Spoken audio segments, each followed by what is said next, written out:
दोस्तों नमस्कार। आज हम लोग एक ऐसे महत्वपूर्ण मुद्दे पर बात करने के इच्छुक हैं जिसे समाजशास्त्रियों की चिंता के रूप में भी व्यक्त किया जा सकता है। अभी कुछ दिन पहले से मैं एक पुस्तक पढ़ रहा था। हालांकि इस पुस्तक का प्रकाशन काफी समय पहले हुआ, पर इसका हिंदी अनुवाद भारतवर्ष के अंदर एक लंबे समय के बाद आया। ये एरिक हॉब्सबॉम की किताब है। सन 2007 में इसका हिंदी संस्करण आया था और वह संस्करण का टाइटल था इतिहासकार की चिंता। उसमें अनेक ऐसे पहलुओं की बात एरिक हॉब्सबॉम ने की जो समाज विज्ञानों से जुड़े हुए विद्यार्थियों के ऊपर पूरी तरह से लागू होते हैं। एरिक हॉब्सबॉम एक जाने माने ब्रितानी इतिहासकार थे। 1917 में उनका जन्म हुआ और 2012 में उनकी मृत्यु हुई।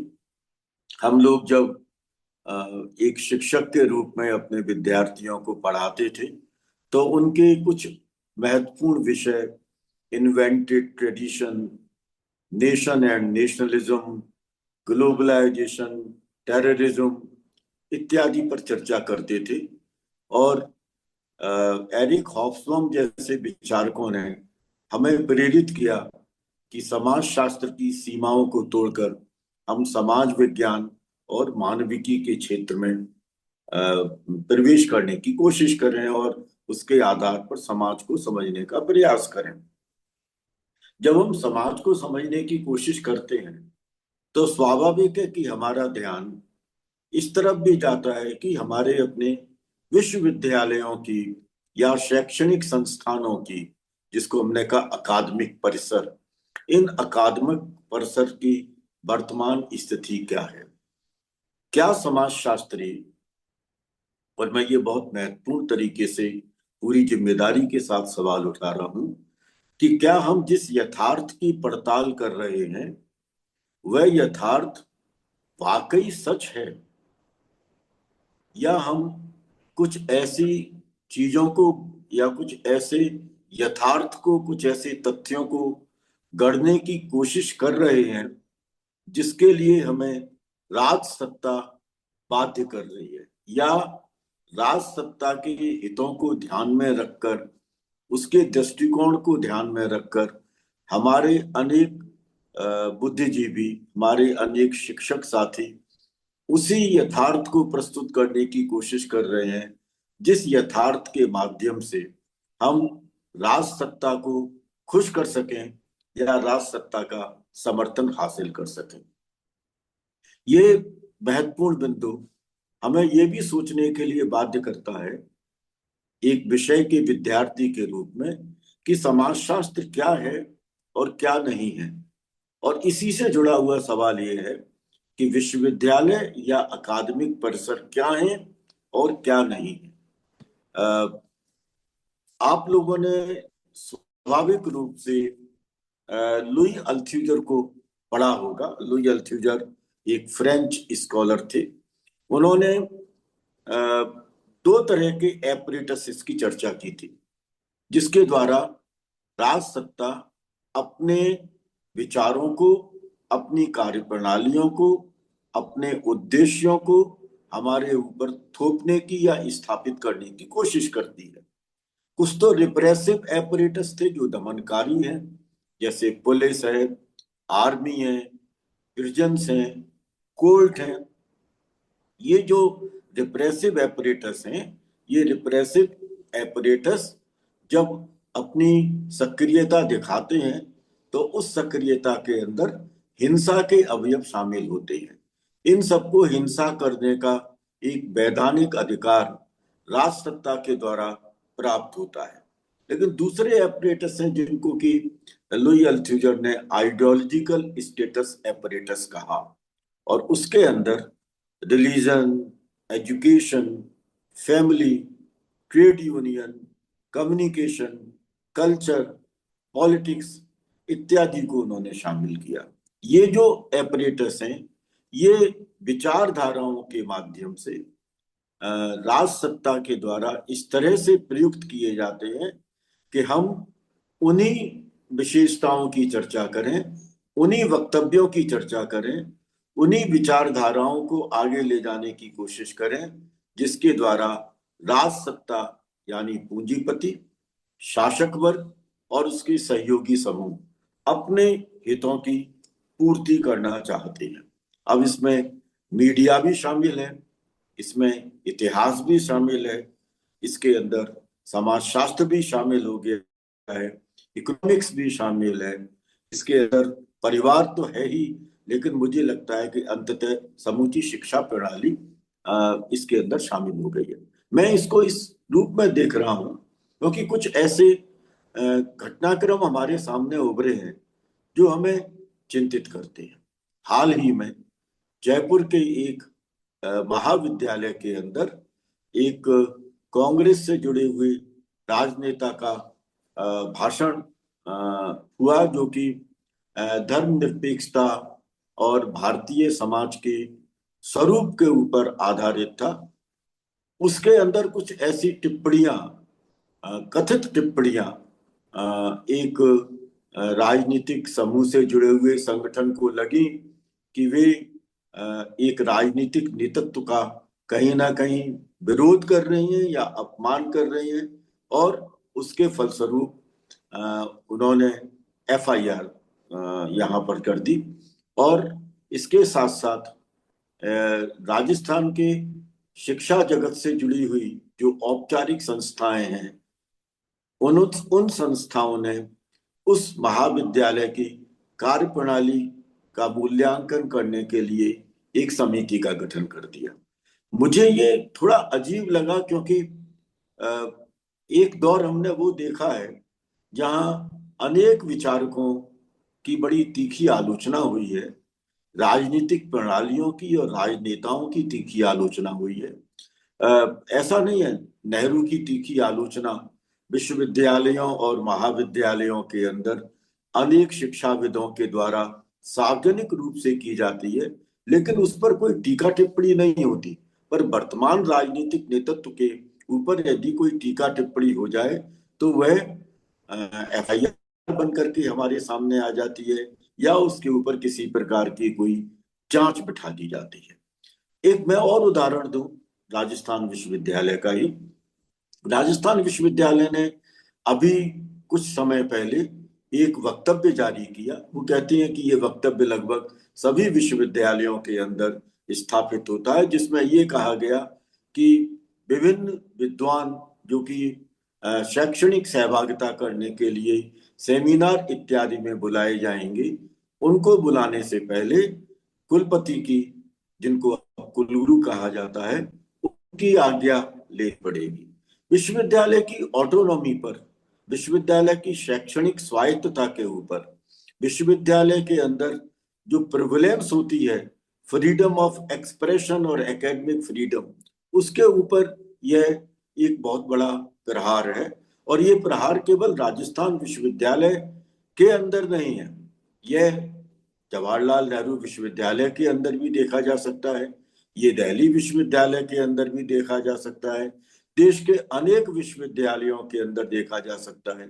ऐसे भी अनेक उदाहरण हैं जहां कोई एकेडमिशियन विदेश से भारतवर्ष के अंदर भाषण देने के लिए या किसी सेमिनार में सहभागिता करने के लिए आया या आई और उसे एयरपोर्ट से ही वापस कर दिया गया।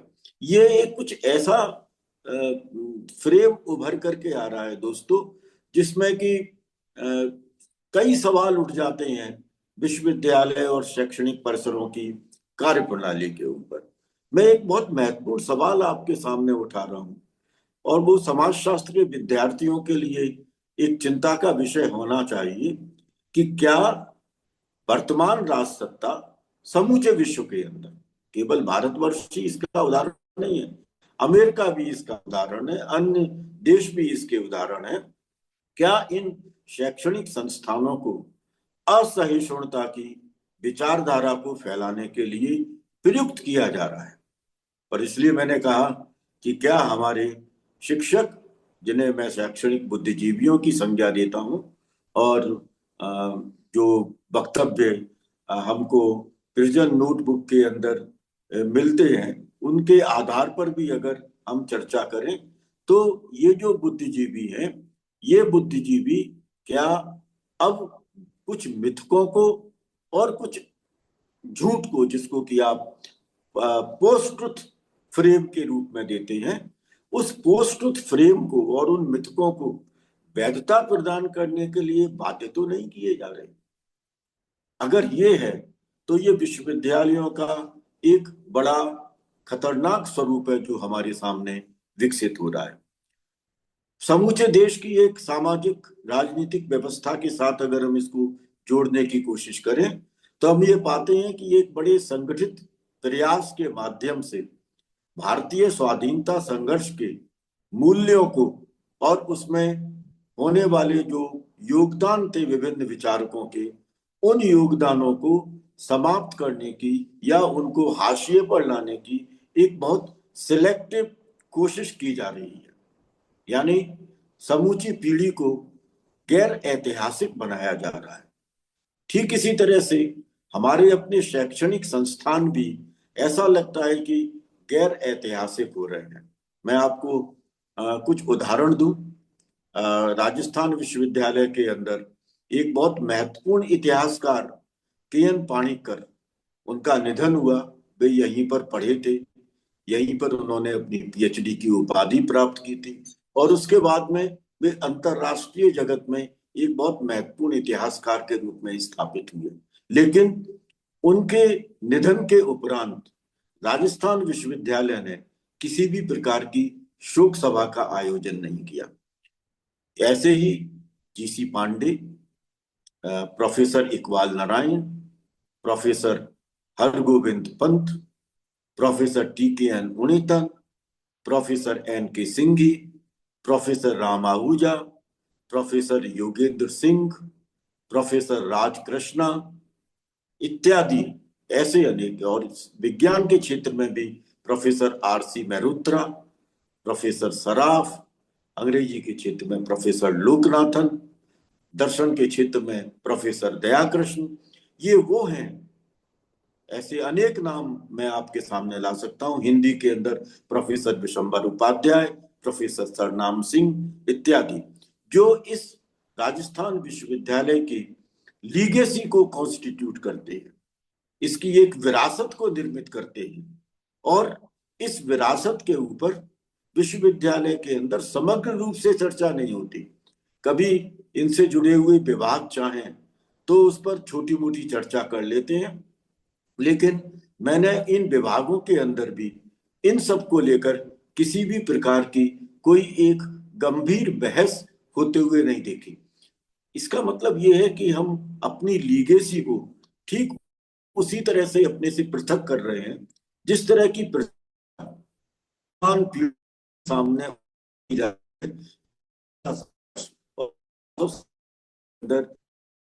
अंदर साझा सांस्कृतिक विरासत निर्मित होने वाली कैटेगरीज अपने योगदान कर रही थी। बौद्धिक विरासत का इस तरह का विस्मरण, इस तरह की फॉरगेटिंग समूचे विश्वविद्यालय के लिए नहीं, समूचे शैक्षणिक प्रणालियों के लिए एक बहुत खतरनाक दौर है। अगर हम अऐतिहासिक हो जाते हैं, अगर हम इस लीगेसी को भूल जाते हैं, तो दोस्तों विश्वविद्यालय केवल स्किल डेवलप करेंगे, विश्वविद्यालय या शैक्षणिक परिसर किसी तरह की क्रिटिकल स्कॉलरशिप को उत्पन्न नहीं कर पाएंगे। एक और दूसरा सवाल हमारे सामने आता है जो बहुत महत्वपूर्ण सवाल है। विश्वविद्यालयों की जो शैक्षणिक स्वायत्तता है उसकी समाप्ति तो की ही जा रही है, विश्वविद्यालयों की आर्थिक स्वायत्तता को भी समाप्त करने की कोशिश की जा रही है। विश्वविद्यालयों की जो ग्रांट है, पर्टिकुलरली जो लाइब्रेरीज को मिलने वाली ग्रांट है, जो शैक्षणिक संस्थानों और महाविद्यालयों को मिलने वाली ग्रांट है, उसमें बहुत कुछ खत्म कर दिया गया है। एक ऐसा कट है जिस कट को अगर आप मूल्यांकित करने की कोशिश करें तो आपको लगेगा कि इन शैक्षणिक परिसरों को ज्ञान का जो लेटेस्ट मॉडल है उस लेटेस्ट मॉडल से अलग करने की अपनी कोशिश की जा रही है। ये इसलिए भी महत्वपूर्ण है क्योंकि अब शैक्षणिक परिसरों के अंदर, विशेष रूप से महाविद्यालयों और विश्वविद्यालयों के अंदर, वे विद्यार्थी एक बड़ी संख्या में प्रवेश ले रहे हैं जो कि हाशिए पर खड़ी हुई जनसंख्या का प्रतिनिधित्व करते हैं। सवाल ये है कि ये शैक्षणिक परिसर क्या इनके प्रति कोई जवाबदेही रखते हैं, और अगर वो जवाबदेही रखते हैं तो क्या उस कैटेगरी के विद्यार्थियों के लिए ये आलोचनात्मक शिक्षा और उसका वर्तमान स्वरूप, उस वर्तमान स्वरूप को कम्युनिकेट करने की आवश्यकता नहीं है, या केवल हम शैक्षणिक परिसरों को अनुशासन और अन्य ऐसे मूल्यों के प्रति चेतनशील बनाना चाहते हैं जिनके माध्यम से विद्यार्थी सवाल ना उठाए, बल्कि विद्यार्थी एक अनुशासन के दायरे में रहकर, नैतिकता के दायरे में रहकर केवल वही चीज सीखे, वही ज्ञान सीखे जिस ज्ञान के माध्यम से राजसत्ता और उनसे जुड़े हुए जो समूह हैं, उन समूहों के विचारों की कहीं ना कहीं एक समर्थन वाली स्थिति पैदा होती है, और उन्हीं विचारों को विकास के एक मॉडल के रूप में प्रस्तुत करने का प्रयास किया जाता है। ये एक बहुत खतरनाक दौर है। हम शैक्षणिक समुदाय से एक और सवाल करें, क्योंकि वो शैक्षणिक समुदाय जिसने कि स्वाधीनता संघर्ष के दौर में या उसके पहले या विभिन्न देशों के अंदर अपनी अकादमिक स्वतंत्रता के माध्यम से, अपने विचारों के माध्यम से वहां पर क्रांतियों के लिए और गुणात्मक बदलाव के क्षेत्र में बहुत महत्वपूर्ण योगदान किए हैं। सवाल ये है कि क्या हम सब, जिसमें हम अपने आप को भी शामिल कर सकते हैं, क्या हम सब ने अकादमिक स्वतंत्रता का समर्पण कर दिया है? मुझे एक ऐसा उदाहरण मिलता है जिसमें कि अकादमिक स्वतंत्रता का समर्पण नहीं किया। अमेरिका के वर्तमान राजसत्ता ने कुछ नियम और कार्य प्रणालियों के तहत हार्वर्ड यूनिवर्सिटी के ऊपर कुछ रेस्ट्रिक्शंस लागू करने की कोशिश की, और हार्वर्ड यूनिवर्सिटी ने उन रेस्ट्रिक्शंस को अपने ऊपर लागू करने से मना कर दिया और कहा कि हमारी अकादमिक स्वतंत्रता में हस्तक्षेप करने का आपको कोई अधिकार नहीं है। उसका खामियाजा भी उनको भुगतना पड़ा। उनकी बड़ी फाइनेंशियल ग्रांट बंद कर दी गई, उनके ऊपर अनेक तरह के नियमों को इम्पोज किया, लेकिन हार्वर्ड विश्वविद्यालय ने संभवतया अपनी अकादमिक स्वतंत्रता को महत्व दिया और राजसत्ता के सम्मुख एक अकादमिक संघर्ष का आह्वान भी किया।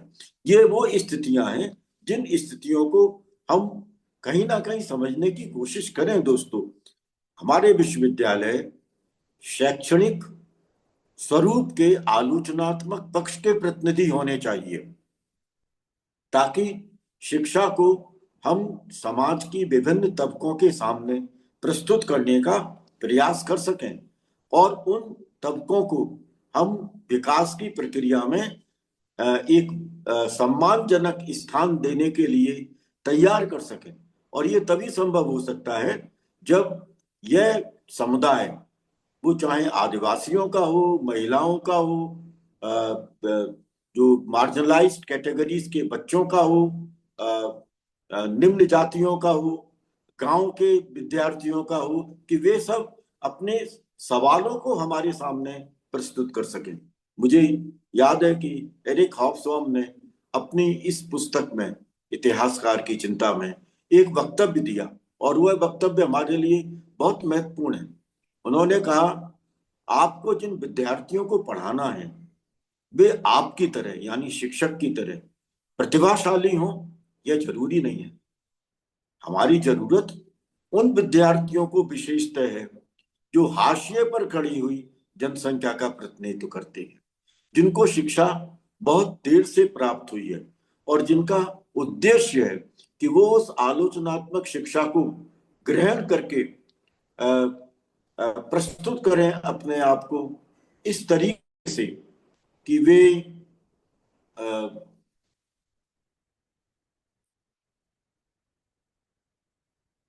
हेलो, अपने सृजनशीलता को स्थापित करने की कोशिश कर रहे हैं, क्या हम उस जनसंख्या को आगे बढ़ाने की कोशिश कर सकते हैं?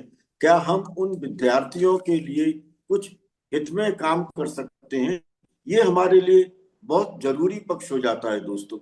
मुझे 13 दिसंबर 1947 का इलाहाबाद विश्वविद्यालय के स्पेशल कन्वोकेशन में जवाहरलाल नेहरू का दिया हुआ भाषण याद आता है, और वो विश्वविद्यालय के विद्यार्थियों और शिक्षक समुदाय से एक सवाल करते हैं उस अपने कन्वोकेशन एड्रेस में कि किसी भी देश की एक आंतरिक जीवन क्या होता है, what is the inner life of a nation, उसकी अपनी कल्चरल एक्टिविटीज क्या होती हैं, इन सब के ऊपर हमारे अपने ध्यान जाने चाहिए। जो विश्व है उस विश्व को ये विश्वविद्यालय ही बचा सकते हैं, और ये बचा सकते हैं अपनी पद्धतियों के माध्यम से और उन अप्रोचेस के माध्यम से जो कि विज्ञान ने इनको प्रदान की हैं।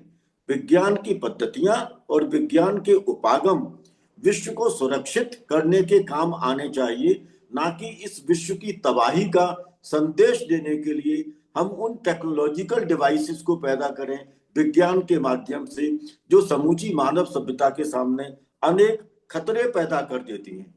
विश्वविद्यालय का काम क्या है? विश्वविद्यालय का काम है उन मूल्यों का और उन विचारों का, उन क्रियाओं का एक तरीके से फ्रेमिंग करना, जिस फ्रेमिंग के माध्यम से हम व्यक्ति के व्यक्तित्व का विकास करते हैं और किसी राष्ट्र की हम विकास की प्रक्रिया को कहीं ना कहीं संचालित करने की और उसे दिशा प्रदान करने की कोशिश करते हैं। हमें अपने विद्यार्थियों को ये आइडेंटिफाई करने की जरूरत है कि हमारे अपने कंस्ट्रक्टिव और क्रिएटिव एफर्ट्स क्या होने चाहिए, और हमें उन तत्वों से सावधान रहने की जरूरत है जो तत्व किसी ना किसी रूप में डिस्ट्रक्शन को उत्पन्न करते हैं।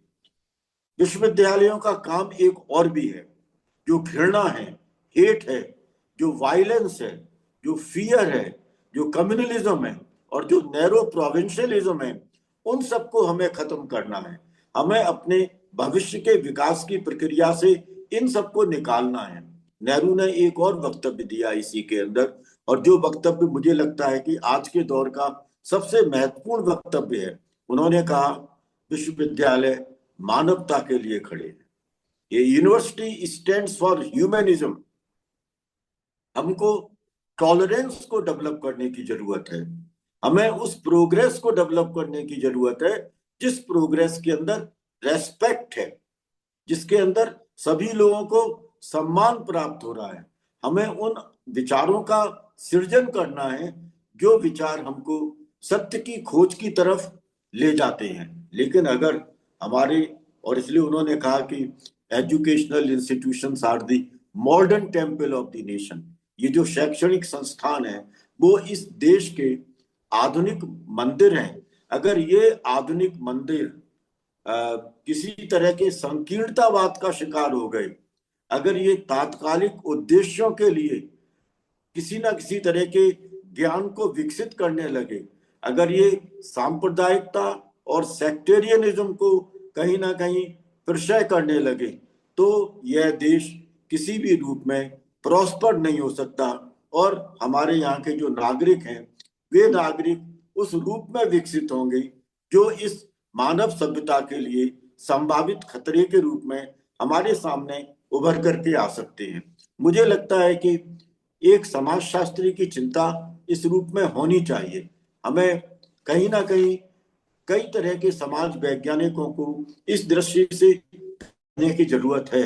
जब हम दुर्खाइम को पढ़ें तो दुर्खाइम ने जिस तरह से एजुकेशनल थॉट की बात की है और जिसमें उस मोरालिटी की बात की है, जिस तरह के डिसिप्लिन लेकिन रैशनैलिटी की बात की है, उसे समझने की जरूरत है। जब कार्ल मार्क्स ये कहते हैं the ideas of any society are always ruling class ideas, तो हमको ये समझने की कोशिश करनी चाहिए कि क्या हमारे शैक्षणिक संस्थान केवल रूलिंग क्लास आइडियाज को ही डेवलप करेंगे या ऐसे विचारों के सृजन में भी योगदान कर सकते हैं जो उस जनता के लिए जरूरी है जो अनेक वर्षों से, अनेक शताब्दियों से लगातार शोषण और दमन का शिकार होती रही है, ये भी हमको पढ़ने की जरूरत है। मैक्स वेबर ने जिस तरह से पॉलिटिक्स एज वोकेशन और साइंस एज वोकेशन के अंदर शैक्षणिक संदर्भों को उभारने की कोशिश की है, उन शैक्षणिक संदर्भों को भी पढ़ने की जरूरत है। और जब मिचेल फूको नॉलेज एज पावर की बात करते हैं, तो नॉलेज एज पावर के कंटेक्स्ट में हमें इन शैक्षणिक परिसरों की भूमिका को देखने की भी जरूरत है। भारतीय संदर्भ में हमें रविन्द्रनाथ टैगोर और नेहरू, महात्मा गांधी, इन सबको भी समझने का प्रयास करना चाहिए। जहां तक भारतीय समाज वैज्ञानिकों का प्रश्न है, मुझे बहुत अच्छा लगता है जब अभिजीत पाठक, आंद्रे बेतेई, टी.के. ओमन, आनंद कुमार, सतीश देशपांडे, मैत्रेय चौधरी जैसे समाज विचारक, उसमें से कुछ समाज विचारक चले गए हैं, कुछ समाज विचारक आज भी बहुत सक्रियता से अपना लेखन कर रहे हैं। वे जब शिक्षा से जुड़े हुए विभिन्न सवालों पर अपने वक्तव्यों को जारी करते हैं, विशेष रूप से अभिजीत पाठक जैसे महत्वपूर्ण समाजशास्त्री, या सतीश देशपांडे जैसे समाजशास्त्री, या इतिहास के क्षेत्र के अनेक समाजशास्त्री, राजनीति शास्त्र के अनेक विचारक जब शिक्षा प्रणालियों के ऊपर और विश्वविद्यालयों की भूमिका के ऊपर सवालिया निशान लगाते हैं और आज की वर्तमान स्थितियों को देखकर अपनी चिंता जाहिर करते हैं, तो मुझे लगता है कि इन सब पक्षों को हमें बहुत गंभीरता से समझना चाहिए।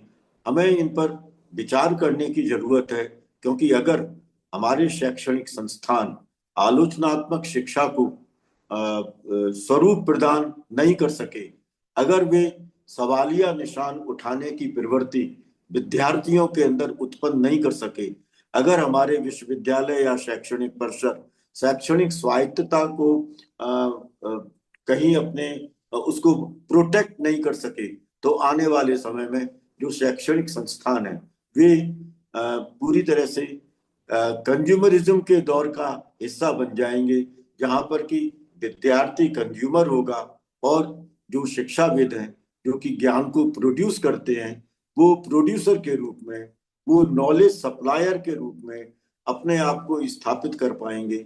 स्वतंत्र बाजार का यह षड्यंत्र हमको समझ में आना चाहिए और उसके विरुद्ध एक संगठित शैक्षणिक आंदोलन की आवश्यकता है, जिसमें कि विद्यार्थी समुदाय को और शिक्षक साथियों को नेतृत्व करने की आवश्यकता है, ताकि राज सत्ता को ये समझ में आए कि शैक्षणिक संस्थानों का उद्देश्य इस राज सत्ता के सम्मुख समर्पण करना या उनके विचारों को कहीं ना कहीं समर्थन प्रदान करना नहीं है, बल्कि एक ऑब्जेक्टिव क्रिटिकल रियलिटी के रूप में समाज के इंक्लूसिव डेवलपमेंट के मॉडल क्या होने चाहिए, इसकी तरफ हमारी अपनी आवश्यकता महसूस होती है। मुझे लगता है कि इस पर विचार करने की आवश्यकता है। आपने मेरे वक्तव्य को सुना, इसके लिए बहुत बहुत धन्यवाद। मैं उम्मीद करता हूं कि आप सोशियोलॉजिकल पाथवेज को सब्सक्राइब करेंगे, ताकि आप महत्वपूर्ण मुद्दों पर हमारी इस बातचीत को सुन सकें और इस पर प्रतिक्रिया कर सकें। नमस्कार।